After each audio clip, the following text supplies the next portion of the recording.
Polysécure, épisode spécial. Je suis accompagné de Mathieu et Eric. Est-ce que vous pouvez vous présenter? Certainement. Ben, merci d'être là, de venir nous voir aujourd'hui.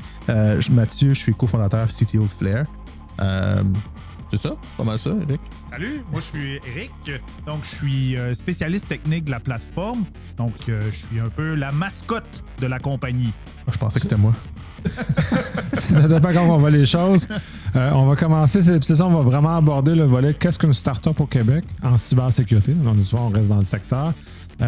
Vous avez parti, qu'est-ce que c'est quoi les défis? Je vais laisser faire un peu un amorce là-dessus, puis je vais aller avec des questions habituelles et m'amuser avec ça.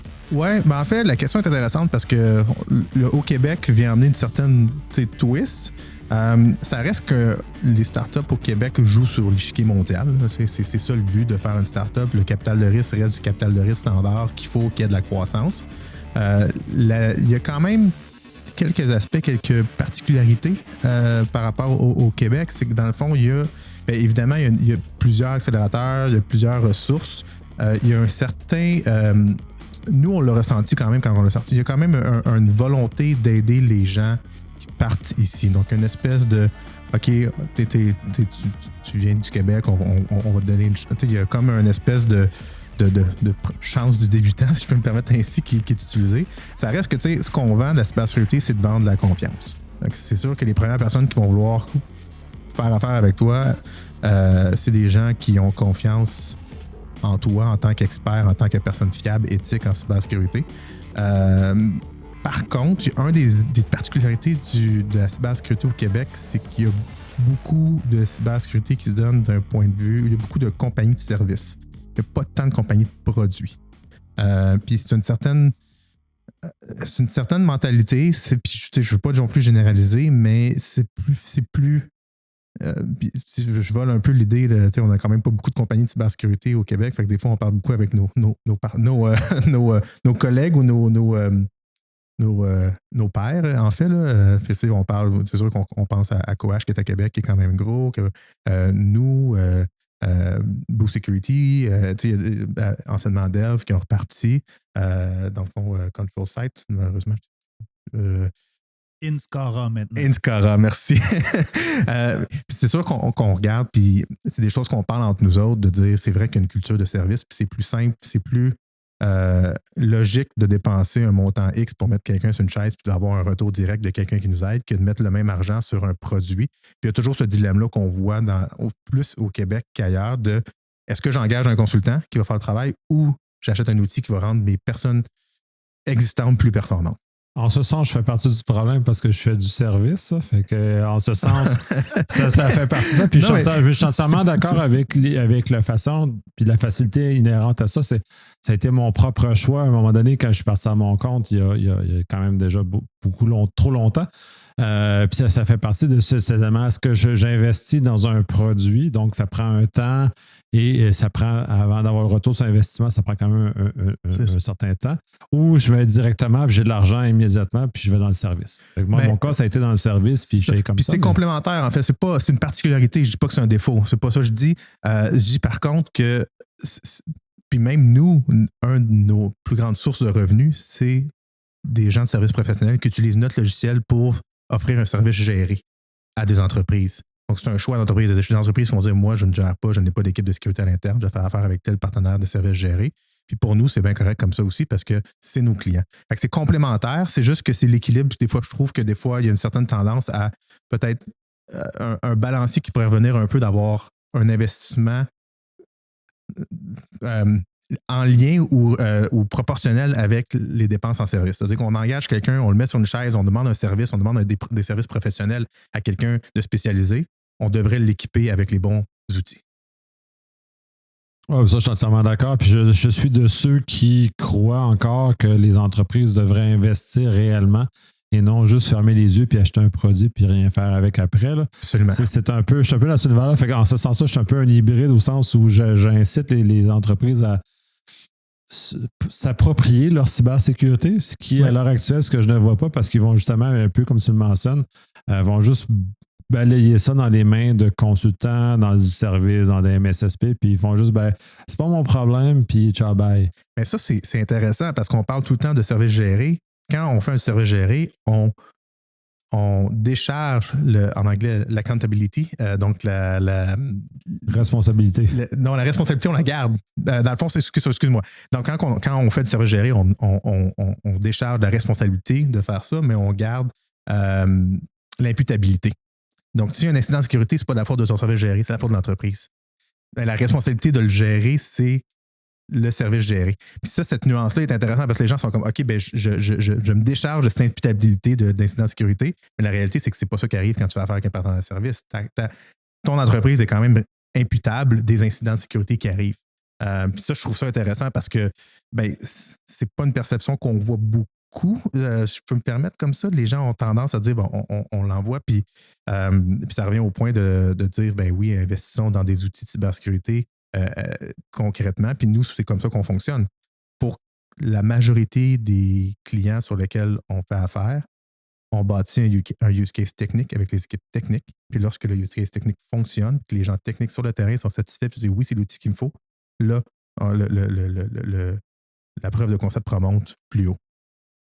Ouais, c'est une approche qui est très intéressante, qui est non classique. Si on prend les joueurs établis dans le domaine où c'est du top-down, où ils convainquent l'exécutif, puis ça descend, puis les gens sur le terrain doivent composer avec la décision de l'exécutif, même si ça n'a aucun lien avec le réel.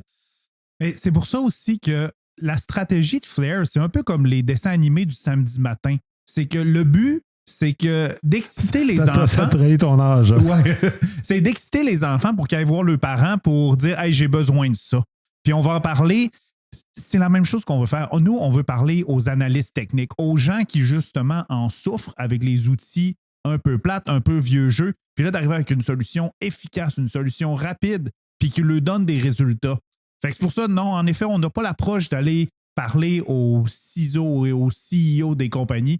On parle à nos pairs, puis ça fonctionne vraiment bien.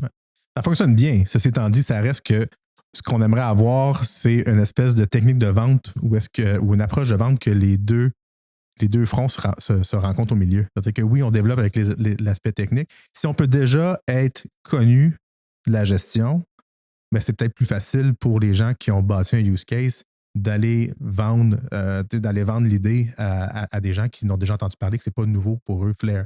C'est là-dessus qu'on travaille. C'est quand même aussi un autre chantier. Mais oui, absolument. Puis c'est l'avantage qu'on a avec la nature de notre outil. On est externe dans l'entreprise. Donc, on est un fournisseur d'intelligence, un fournisseur de données. C'est-à-dire, est-ce que tu es au courant que telle donnée est à tel endroit? Donc, ça nous permet de rapidement prouver de la valeur sans nécessairement avoir à s'intégrer avec des systèmes métiers à l'interne. C'est un avantage pour nous, puis c'est pour ça qu'on en profite. C'est pour ça qu'on fait des preuves de concept. Je pense, Eric, t'en fais quoi? T'en parles à peu près 5-6 par jour des fois? Ben, oui, parce que ça fonctionne bien, nous autres. Donc, c'est de donner l'outil entre les mains des gens. C'est pas nécessairement vendre une promesse que ça va les aider, que ça va tout corriger. C'est de le mettre entre les mains et dire, essayez-le. Vraiment, poussez-le à bout. Puis après ça, revenez-nous et dites-nous ce que vous en pensez. Parce que, surtout, nous, on travaille avec le dark web. Pour bien du monde, ils n'ont jamais été sur le dark web dans leur vie. Fait que si tu donnes accès à ça à quelqu'un, ben là, il y a de la familiarisation à faire en premier lieu. Donc, c'est ça. On le met l'outil entre les mains des gens pour qu'ils puissent le tester en fond et en comble. Mm-hmm. Mais pour revenir peut-être à la question initiale, parce qu'on parlait de partir une start-up, puis honnêtement, au Québec, j'en ai pas tant que ça des compagnies de cybersécurité. À un stade de maturité un peu plus avancé, plus que 2 mains, mais comme on n'est pas. Mettons, les mains et les orteils, je fais peut-être le tour. Là, c'est un peu là qu'on est. Fait que le message qu'on va dire, c'est lancez-vous, là, essayez-le. Oui, ça c'est intéressant. Puis l'autre aspect, puis là, c'est un peu en lien avec ce que vous avez dit les deux. Vous écoutez beaucoup vos clients. Une start-up, ça doit également pivoter parce que ça fait quand même plusieurs années que vous existez. Ouais. J'ai l'impression que le produit initial qui a initié Flare n'est plus exactement ce qui est dans l'état dans lequel on est maintenant. Donc, ça connaît une évolution, ça a pivoté, vous avez fait des choix. En quoi ça représente cette évolution-là? En quoi vous écoutez le marché? En quoi vos premiers clients et ensuite vos clients actuels vous aident à cheminer, à continuer à faire progresser et à soutenir la croissance de l'entreprise? En fait, même une des raisons pourquoi on a pivoté, c'est qu'on a eu des références de clients, donc des gens, de nos clients existants qui réfèrent d'autres entreprises. Puis on s'est gratté la tête en disant pourquoi ils viennent nous voir. Pour les gens qui écoutent le podcast, à la base, on était plus une compagnie de prévention de crimes financiers, lutte à la fraude, lutte anti-blanchiment d'argent. Moi, je viens du domaine financier. J'ai géré des équipes de Red Team dans le domaine financier. Puis c'est sûr que c'est le domaine qu'on connaissait. À la base, cette expertise-là, cette niche-là nous a fait survivre au début, d'avoir de l'intelligence pour le domaine financier canadien dans l'échiquier mondial, que c'est des gros joueurs, que le Canada est un petit marché pour eux, alors que, oui, c'est un petit marché, mais c'est quelques gros joueurs qui détiennent l'entièreté du marché, donc qui ont une valeur, ils ont une maturité, puis ils ont des budgets pour faire des acquisitions des produits comme le nôtre. Donc, on s'est démarqué au début en allant faire de l'intelligence au niveau plus domaine financier. On a survécu avec ça. Puis on a eu des références de d'autres domaines, des fournisseurs dans l'alimentation, dans le transport, dans la technologie. Puis on a dit, OK, pourquoi ils viennent nous voir? Ben, si on est une référence de tel client, OK, oui, mais vous n'avez pas de lien nécessairement avec le domaine financier. C'est comme, non, mais on a le problème de nos données sont à l'extérieur et on n'a pas de visibilité là-dessus. Ah, OK, cool. On a une technologie qui ramasse des données en masse. Ben, on va réutiliser cette technologie pour faire d'autres choses. Puis ça, c'est un des conseils qu'un de nos advisors nous a donné. Puis c'est une sage parole, là, je peux le nommer, là, c'est Eldon qui a fondé East Tire à Waterloo. Il m'a dit, Mathieu, un pivot, ça veut dire que tu gardes un pied à terre. Si on appelle ça un saut. C'est ça qu'il faut réaliser quand on fait des pivots dans l'entreprise, c'est qu'est-ce qu'on a qu'on peut réutiliser différemment plutôt que de sauter. Si tu sautes, tu crées quelque chose de nouveau. Puis ça, c'est vraiment plus dangereux. C'est pour ça qu'est-ce qui fonctionne le mieux, c'est un pivot. Puis d'être conscient de c'est quoi tes forces, c'est quoi le besoin, puis comment tu peux t'adapter. Puis ça, c'est évidemment, en parlant des clients, en regardant ce qui vient, en disant plus souvent qu'autrement, oui ou non. Et c'est comme l'espèce de balance de se focusser, puis de garder un focus, puis de faire une chose qu'on fait bien, puis de rester ouvert aux autres opportunités. Oui, mais ça doit être un certain défi, justement, de ne pas sauter, parce que des fois, l'engouement de sauter est quand même énorme, et de se limiter, de dire non, on va juste pivoter. Donc, vous avez donc nécessairement refusé des opportunités et donc des sauts dans ces circonstances-là que vous avez amené ailleurs et qui a eu un effet. Là. Ah oui, absolument. Vas-y, Eric. Je peux parler. Un de ces sauts-là, ça serait par exemple le monitoring des réseaux sociaux. Beaucoup de compagnies veulent savoir qu'est-ce que les gens disent sur moi sur les réseaux sociaux. Eh bien, c'est un domaine qui est connexe au nôtre, mais qui est quand même pas si relié. Mathieu vient de parler de passer du bancaire à d'autres industries, mais la source de données est la même place. Les gens discutent, partagent l'information sur le dark web et voilà.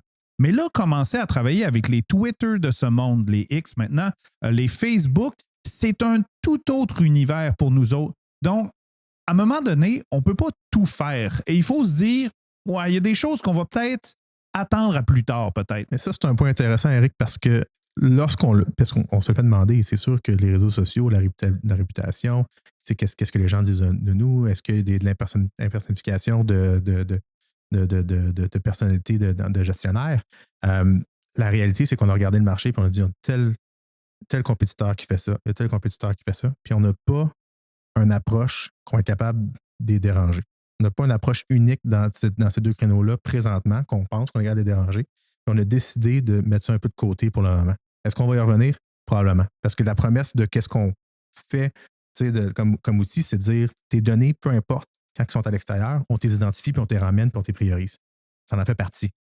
Mais pour le moment, après ça, la question, c'est le classique en anglais, build, buy, partner. Là. Qu'est-ce qu'on fait? Est-ce qu'on bâtit? Est-ce qu'on achète? Est-ce qu'on fait un partenaire? Est-ce qu'on fait un partenariat? Donc, c'est des choses qu'on regarde aussi, mais c'est un domaine, le Cyber Threat Intelligence ou le cyber-renseignement, où est-ce que ce qu'on dit à nos clients, si on va le trouver, peu importe qu'est-ce que c'est. Fait que tu peux pas juste faire une chose, puis juste dire, moi, je fais juste checker Stack Overflow ou Pastebin, puis c'est la seule chose que je fais. Tu vas être juste un silo dans l'univers où est-ce que les données peuvent se retrouver. Fait que par définition, on est emmené à regarder un peu partout, puis à dire, c'est quoi les sources de données intéressantes, puis là, c'est de limiter quel silo on monte en premier dans cet univers-là? Là, il y a deux choses dans ce que j'entends, dans ce que vous avez dit. Un, parce que la gestion de réputation, c'est une chose que vous ne faites pas. Et la gestion de puiser dans des sources d'informations, ça en a un autre. L'ajouter une source d'information, là, je peux comprendre, il y a des choix. Vous allez faire des choix par rapport à ces sélections-là, donc avec ce qui est pertinent et en progression comme ça. Mais gestion de réputation, c'est pas du threat intelligence, en tout cas, à mes yeux, puis là, je vous laisse réagir. C'est pas qu'on n'en fait pas, on est peut-être moins fort sur les réseaux sociaux, honnêtement, puis il y a plein de places où tu parles de la gestion de réputation. T'sais, une brèche dans le ransomware où ton entreprise est exposée, c'est de la réputation. Une brèche dans le ransomware où est-ce qu'un fournisseur de services de ta compagnie est exposé et que toi, tu es exposé, par exemple, ta firme comptable est exposée, ben, tu vas être exposé. C'est de la réputation. L'ordinateur infecté de tel employé ou de tel consultant qui travaille pour toi qui est exposé, c'est un risque. Il y a plusieurs choses réputationnelles qui sont là. Quelqu'un qui parle de toi sur Telegram, c'est un risque réputationnel. On va même utiliser du Google Dorking. Là. C'est arrivé des fois qu'on trouve des documents sensibles de personnes avec des Google Dorking, c'est de la réputation, tu sais. Ben, c'est juste que pour les réseaux sociaux, il y avait déjà. C'est qu'on veut. C'est pas qu'on veut pas le faire, c'est qu'il y a déjà beaucoup de joueurs établis là-dedans. Je retraçais la ligne, c'est parce qu'en gestion de réputation, de sens public au sens sur les réseaux sociaux spécifiquement et non sur les conséquences d'un breach. Ouais, d'un breach, c'est pas exactement la même chose. Moi, je peux vraiment suivre parce qu'il y a des firmes, comme vous mentionnez, qui spécialisent à, genre, si tel influenceur a une cote positive ou plus ou moins, c'est en quel cas vous n'êtes pas dans ce secteur-là et en tout cas, clairement, vous n'avez pas d'apparence d'intérêt pour le moment d'aller dans ce genre-là. Encore une fois, c'est oui, mais il y a tellement d'outils dans ce domaine-là parce que c'est pas juste un problème de cybersécurité, c'est un problème de marketing, c'est un problème d'image de marque, c'est un problème de c'est un autre domaine, là, de toute façon, c'est ça. Puis, mais le point où je vais aller avec ça, c'est parce que le danger, c'est de se laisser aveugler par des choses qui sont littéralement en dehors de votre scope. Donc, là, vous sautez pas juste, genre, comme à la marelle, sauter sur la chose suivante. Vous sautez par-dessus un précipice, puis vous n'avez aucune idée de scanner l'autre barre. On a ce défi-là, principalement nous, chez Flare, parce que, en fait, depuis l'année dernière, Gartner a établi une nouvelle catégorie de produits de cybersécurité. Ça s'appelle le CTEM, le Continuous Threat Exposure Monitoring. Donc, la suivi d'exposition continue des menaces. Cette nouvelle catégorie-là, c'est un peu un amalgame de solutions qui existaient déjà avant et qui viennent un peu mélanger la gestion de vulnérabilité, le monitoring du dark web, l'exposition sur les réseaux sociaux. Donc, cette nouvelle catégorie-là, on a un peu été forcé dedans maintenant. Et c'est intéressant, ça amène des défis. Surtout que nous, on se dit, c'est cool, cette nouvelle catégorie-là, nous, on veut être des leaders là-dedans. Mais si on veut l'être, ben, il faut commencer à cocher toutes les cases donc de ce que représente ce nouveau type de produit. Et une entreprise de notre taille, on ne peut pas tout faire tout de suite, tout en même temps, mais quand même, en parlant à Gartner, on lui présente notre stratégie, puis ils disent « Ouais, vous êtes sur quelque chose. » On s'est fait dire qu'on était le fournisseur favori d'un analyste de Gartner. Fait que, bon, moi, j'en suis très fier. J'en prends puis j'en laisse, là, mais... Ouais. Mais la question connexe à ça, c'est pour une startup, c'est à quelle importance de se coller à une catégorie Gartner et à quel point, au final, apparaître dans le cadran Gartner, parce que quand il y a une catégorie, il y a nécessairement un cadran qui va... Plus maintenant, Gartner ne crée plus des nouveaux cadrans pour les nouvelles catégories. Fait que ça, on s'en sauve pour l'instant. Je suis d'accord avec toi, les catégories changent tous les 2 ans. Fait que c'est un peu dur à suivre des fois. Oui, c'est ça, mais là, il s'est créé une catégorie. Donc, pour vous autres, est-ce que ça a une influence? Puisque Eric mentionnait qu'il y avait une forme d'influence. Mathieu, tu avais l'air d'être un peu plus sceptique par rapport à ça. Ça a une forme d'influence. Le concept reste, c'est juste qu'il change de nom. T'sais, avant, on appelait ça Digital Risk Protection, External Surface Monitoring, après ça, CTI. Il y a eu plein de termes qui ont été proches. Après ça, il y a eu regroupement avec gestion des vulnérabilités. Ça reste que le Threat Exposure Management fait plus de sens pour moi parce que pour moi, c'est ça, c'est de l'exposition de données. Puis je mets l'emphase sur données parce que c'est correct de regarder les discussions, mais il faut regarder les artefacts aussi. Puis de dire aussi quelle donnée est à quel endroit. Fait que dire, OK, tu as un serveur web qui est exposé, c'est une chose. Un serveur web qui contient telle donnée sensible, c'est une autre chose. C'est pour ça que moi, je mets beaucoup d'emphase sur la donnée. C'est pour ça que celui-là, je l'aime mieux, parce que c'est thread exposure. Avec la notion d'exposition dedans, même si c'est plus les menaces exposées. Là, mais en tout cas, peut-être que je vais être capable d'influencer Gartner assez pour avoir un nom parfait pour ma catégorie, mais là, pour le moment, on suit la parade. Là. Mais c'est un peu ça où est-ce que cette idée-là reste le même. Puis après ça, ben, le terme, puis les mots, puis la catégorie, si ça aide certaines personnes à comprendre ce qu'on fait, tant mieux. Mais ça, je suis pas, comme vous avez pu comprendre, je suis mi-figue, mi-raisin sur ces affaires-là. Oui, mais il demeure que ça a quand même une influence sur ça. Je veux savoir à quel point ça venait influencer vos stratégies parce que on ne peut pas nier que Gartner a comme une influence sur le marché. Il y a même certains clients qui n'achètent que si Gartner on fait partie d'une catégorie. Donc, c'est un peu le sens de la question. Est-ce que absolument, on ne peut pas l'ignorer. Vous laissez un peu influencer malgré tout par le vent dans lequel la direction c'est un think tank et on n'a pas le choix d'en prendre conscience. Là. Est-ce qu'on base toutes nos décisions sur Gartner? Non, absolument pas. Une chance. Mais malgré tout, on a quand même on a développé des approches de marketing différentes. L'approche de justement, c'est vrai que c'est assez standard de passer par Gartner, aller vers des gestionnaires, vers des décideurs. Puis aller à RSA, avoir son kiosque, puis compétitionner avec 1 millier d'autres compagnies qui font à peu près toute la même chose. C'est ça. Nous, on est allé vers les influenceurs. On est vraiment dans un mode de vente où est-ce que viens essayer le produit. Nous, la seule job de marketing, c'est de dire viens essayer le produit. Puis après ça, quand les gens viennent essayer le produit, est-ce que le produit fait ton affaire? Oui, non, puis tu achètes en fonction de tout ça. Puis tu sais, le cycle, je simplifie énormément, là, mais tu sais, dans l'optique où est-ce que Eric est une partie essentielle du cycle de vente parce que c'est lui qui fait la démonstration, qui prouve la valeur client du produit. Voici le produit, il fonctionne, puis voici comment il marche. Et parlant de ça, justement, je vais devoir y aller. J'ai justement un appel avec un client. Que ce qu'on fait, nous, c'est qu'on fait un suivi. Là, ça fait 2 semaines qu'ils utilisent le produit. On va regarder comment ça a été durant ces 2 semaines-là. Est-ce qu'ils ont des questions? Est-ce que, justement, le produit a réussi à répondre à leurs attentes? Fait que ça, c'est super intéressant parce que c'est là qu'on réussit à savoir où est-ce qu'on a bien scoré, où est-ce qu'on a moins bien scoré. Puis ça, on ramène ça après ça à l'équipe de produits. Puis ce feedback-là vient améliorer Flair au quotidien. Donc, cette approche-là client, de dire on va écouter nos clients, puis on va construire le produit basé sur le besoin, plutôt que de se dire, nous, on pense qu'on sait ce que les clients veulent, puis on va l'imposer.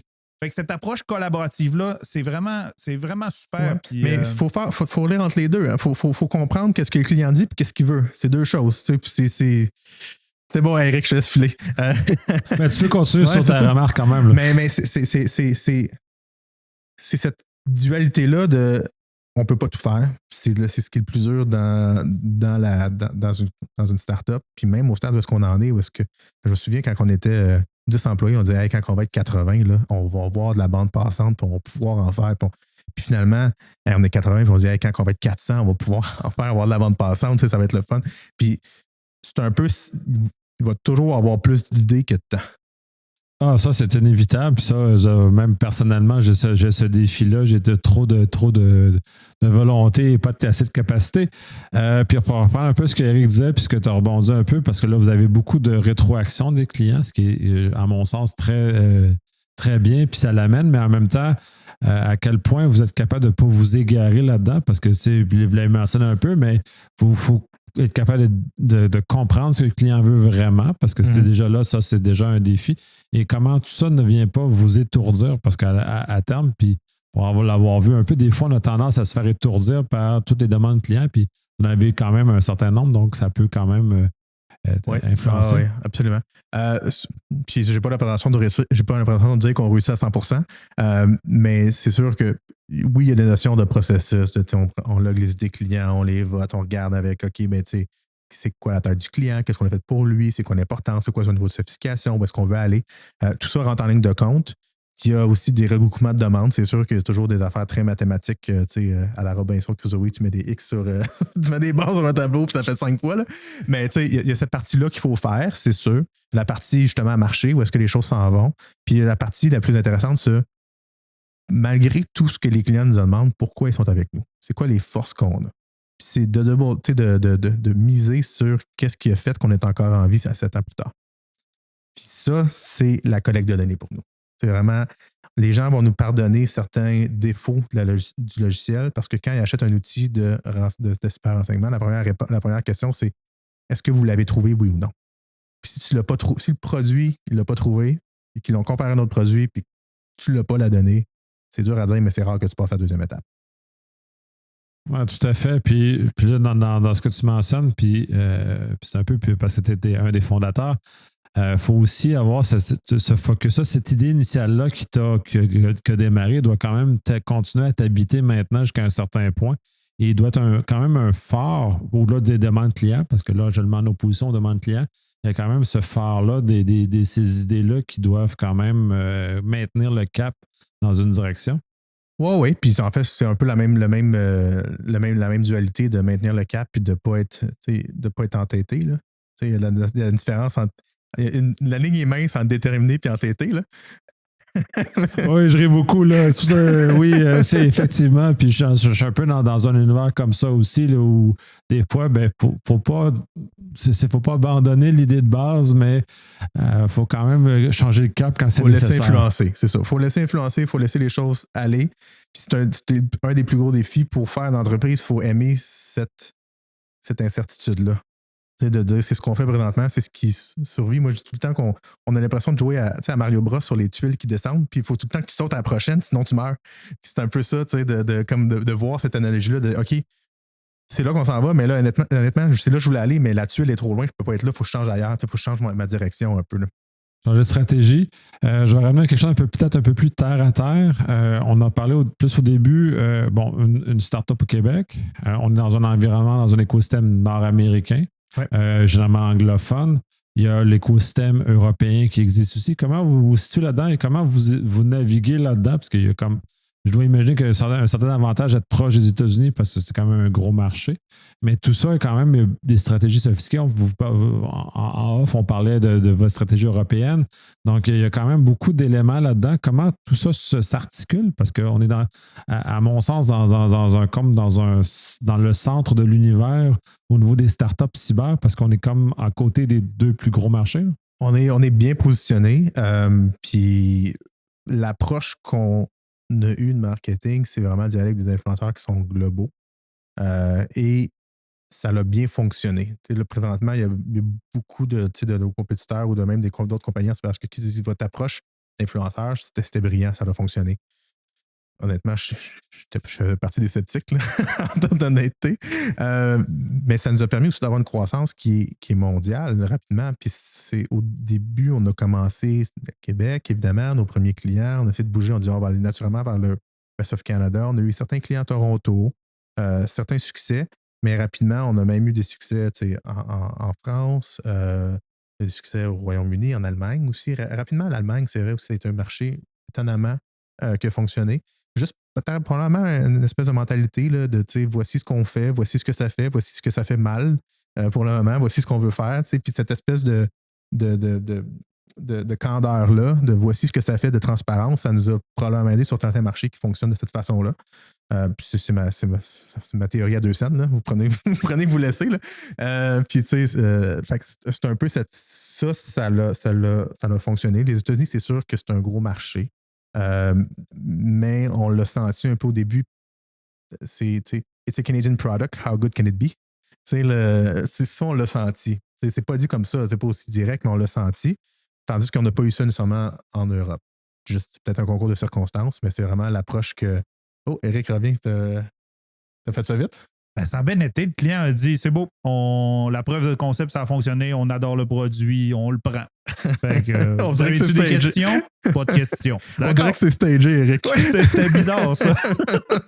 Mais ça arrive souvent, ça, par exemple. Je dois le dire, là, ça arrive plus souvent qu'autrement que les clients, ils comprennent tout de suite là, comment ça marche. Puis mais ça, c'est intéressant aussi parce que d'un point de vue startup, là, un client qui ne fait pas affaire avec nous autres, c'est moins dommageable qu'un client qui churn. Donc, un client qui cancelle ou qui annule son abonnement. Ça, pour nous, c'est plus dommageable. Fait que faire une preuve de concept aussi, c'est une espèce d'assurance que ici, ce qu'il achète. Il n'annulera pas son abonnement l'année prochaine. OK, bien en quoi? Puis parce que moi, je suis complètement dehors. Là, en quoi c'est plus dommageable d'annuler l'abonnement que de ne pas littéralement prendre de commencer avec vous autres? Parce que c'est un désaveu. de ça marchait, puis là, ça marche plus. Ou tu sais, je pensais que ça allait marcher, puis j'ai eu des bons résultats, puis là, ça marche plus. Fait que d'un point de vue métrique d'entreprise, ce qu'on appelle, on ne veut pas rentrer trop dans les technicalités, mais du net retention rate ou du gross retention rate, c'est plus à regarder sur. C'est plus des métriques qui sont intéressantes parce que le principe de software as a service, c'est que tu rajoutes dans le bocal, puis ça reste dans le bocal, puis ça se renouvelle automatiquement. Si ton bocal, il y a un trou, même si tu grossis ton débit en hausse, c'est dommageable. T'sais. Fait que c'est ça que souvent qui va être regardé, c'est de dire les rétentions clients puis la croissance des clients existants va être plus regardée d'un point de vue métrique qui va être annonciateur d'une compagnie qui va être très une compagnie à succès par rapport à une compagnie que c'est plus un écran de fumée. Là. Ça fait un petit monté, puis plus comme un feu d'artifice, un feu de paille, mais ouais, fait que donc en ce sens-là, vous autres, vous travaillez beaucoup plus, mais et donc vous avez, puis ça là, ça c'est bien là, ce que tu parlais, donc client content commence, donc va prendre un abonnement, va continuer. Ça demande quand même sur le cycle de vie de le suivre, ce client-là, justement pour éviter que lui s'enfuit.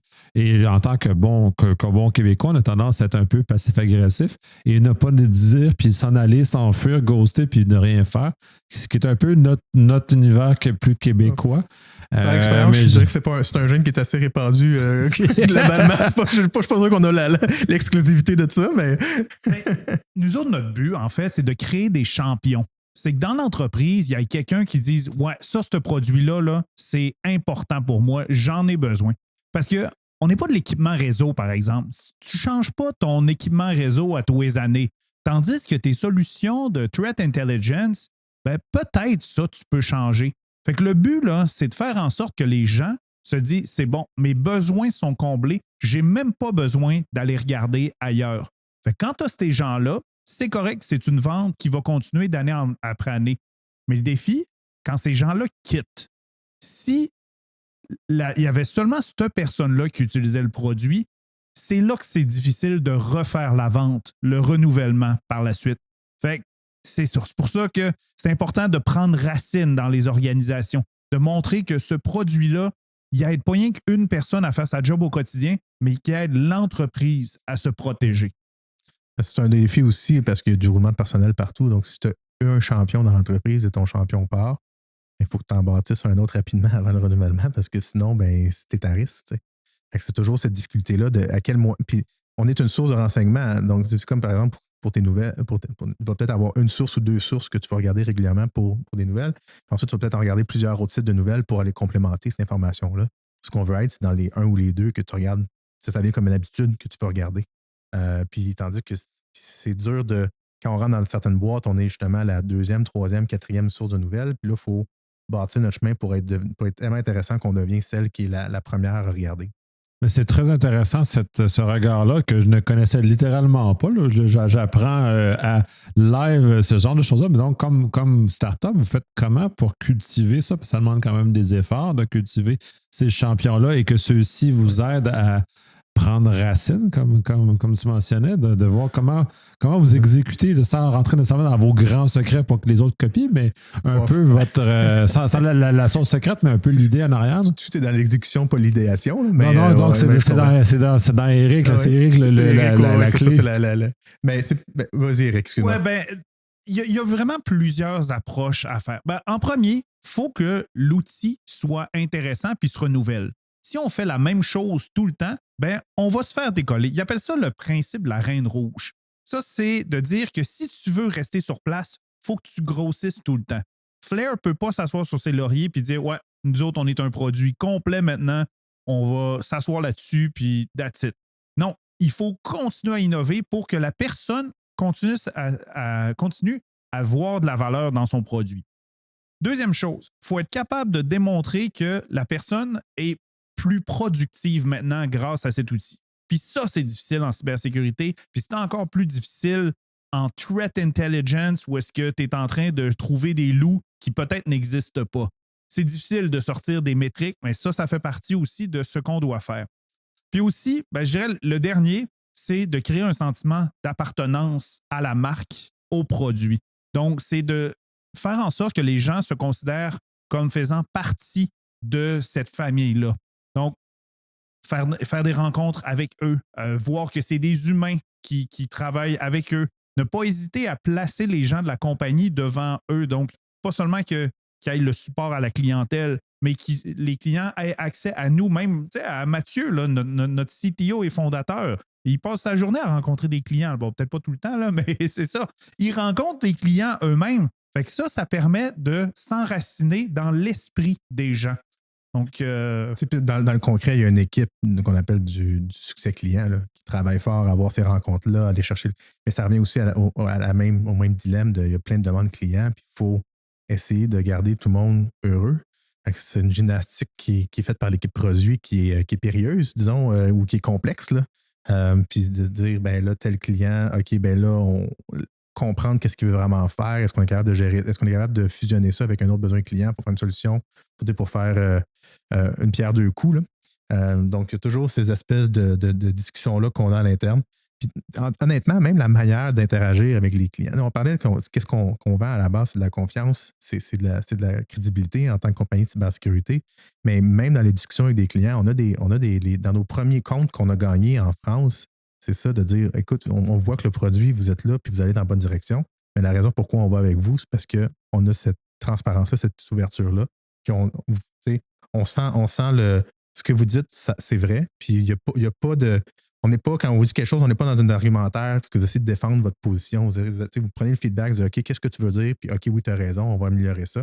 Puis cette relation-là, on a gagné plusieurs comptes sur juste l'approche qu'on a qui peut être différente d'un joueur mondial qui arrive avec ses gros sabots et qui dit non, c'est pas toi, c'est pas le produit qui est brisé, c'est toi qui l'utilises mal. Ouais, on a tous des exemples de ça. Ouais. Et on va profiter de ça, on va pivoter. Une startup, c'est des employés, c'est des gens. Vous êtes dans un écosystème, vous devez recruter. Il y a des complexités associées à ça. Comment ça s'exécute? Comment ça se vit? Comment ça se fait?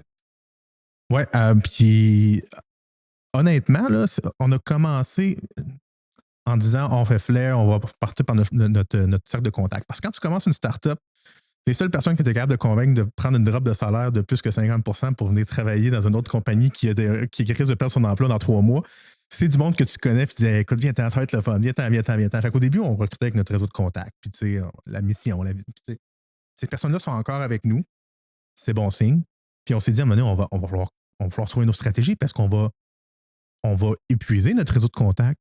Ce qui est intéressant, c'est que toutes les fois que tu recrutes quelqu'un d'autre, tu élargis ton réseau de contacts. Puis encore aujourd'hui, oui, on a des affichages de poche, oui, on a une bonne réputation, oui, c'est le fun, les gens veulent venir travailler, mais même des gens qu'on a embauchés, qu'on ne connaissait pas au début de l'aventure de Flare, nous recommandent des gens. Il y a encore beaucoup de volonté, puis ça, c'est un signe de bonne vitalité. Il y a beaucoup d'employés de Flare qui se sentent engagés, puis on se dit, moi, je vais référer quelqu'un, c'est une bonne place pour travailler. Donc, on n'a pas eu tant de difficultés de recrutement. Ça reste d'engager les bonnes personnes, puis mais ça reste que je pense qu'on a réussi à avoir un endroit où est-ce que good people want to work with good people. Là. Donc, des gens compétents veulent travailler avec d'autres personnes, avec des équipes compétentes. Je pense que je ne veux pas avoir l'air chauvin, mais je pense qu'on a quand même bien réussi. Ben, quand même, tu sais, moi, ça fait 1 an. En fait, la semaine dernière, ça fait 1 an que j'ai rejoint Flare. Je travaillais pour une grosse compagnie. Justement, j'étais dans une ancienne start-up qui s'est fait acquise par une société américaine. Puis, donc, passer de grosse compagnie à une start-up, c'est un défi, mais quand même, quand tu le vis, l'expérience, là, tu te dis, hey, oui, on fait une différence. Là. C'est un produit qui a le vent dans les voiles. Les clients nous aiment. Ce qu'on fait, c'est innovant. Il y a vraiment plusieurs arguments qui font en sorte que moi, je ne serais pas gêné de dire à un ami, hey, tu cherches une job, on aurait peut-être une place pour toi ici. Fait que c'est ça, ce réseau-là qui s'étend, je le comprends 100%. Puis ça fait de quoi que on peut être vraiment fier. Puis en passant, il y a vraiment peu de roulement chez Flare. Il y a bien plus de monde qui rejoignent la compagnie que de gens qui quittent parce que les gens se sentent faisant partie de cette mission-là, puis ils apprécient la culture de l'entreprise. C'est ça. Petite nuance, quand même, là, on a des postes affichés puis on recrute à l'extérieur. Là, on ne veut pas dire qu'il n'y a pas d'opportunité si vous ne connaissez pas quelqu'un chez Flare. Là, c'est vraiment pas ça que je veux dire. mais quand même, c'est sûr que ça l'aide même des gens n'a même pas sollicité puis qui applique sur un poste. Puis là, on regarde par les autres contacts, telle personne le connaît. Puis on est en mesure, c'est vraiment impressionnant, même des fois, juste en mettant une bouteille à la mer, les candidats qui appliquent sur nos postes, on est toujours impressionné par la qualité de ceux-là. Là. Honnêtement, je pense qu'on dit toujours qu'en start-up, il n'y a pas de chance, mais moi, je pense qu'on a été chanceux quand même. On va conclure là-dessus, parce que, notamment, tu dois quitter parce que tu as des fonctions très importantes en tant que. On va là-dessus. Est-ce que vous avez des choses à ajouter avant qu'on conclue sur ce volet-là? Ben, en fait, tu sais, pour réitérer le fait, il n'y a jamais de bonne raison, de mauvaise ou de bonne raison de partir une entreprise. Là, souvent, les gens me disent pourquoi tu as parti Flair. Puis la réponse que je leur donne la plus sincère, c'est de dire parce que si je ne l'avais pas fait, je l'aurais regretté. Puis c'est un peu ça. Fait que c'est Gabriel, l'ancien collègue de Eric, fondateur du Nordsec, ouais. qui disait faire une start-up, c'est une très mauvaise idée, mais je vous encourage à le faire. Notamment, mais merci beaucoup, très intéressant. Merci de m'avoir accueilli dans vos bureaux. C'est des magnifiques bureaux. Un drôle d'endroit, cependant, mais quand même de magnifiques bureaux. Merci énormément. Ça fait plaisir. Merci beaucoup. Bye. Bye bye.